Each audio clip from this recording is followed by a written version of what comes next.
I wanted to step into this moment.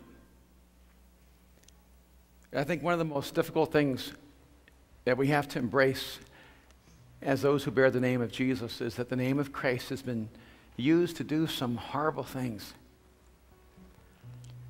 That in the history of Christianity, there have been as many acts that would violate the heart of God as there would be acts that have expressed the heart of God. That sometimes the most difficult thing in the world for a person to overcome, to embrace Jesus, is what has been done in the name of Jesus. We can use the cross to condemn people and to stand in self-righteousness, or we can use the cross to embrace people and to recognize our own brokenness and how undeserving we are of love and forgiveness. There's a moment in the life of Jesus that I think envelops this most clearly. It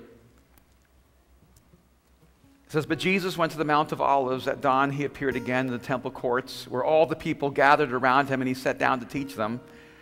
The teachers of the law and the Pharisees brought in a woman caught in adultery. They made her stand before the group and said to Jesus, 'Teacher, this woman was caught in the act of adultery.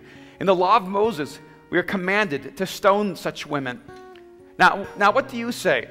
They were using this question as a trap in order to have a basis for accusing him. But Jesus bent down and started to write on the ground with his finger.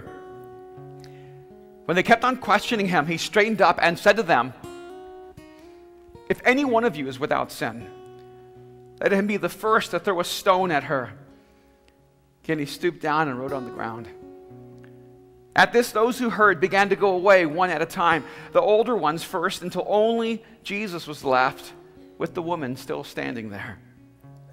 Jesus straightened up and asked her, "Woman, where are they?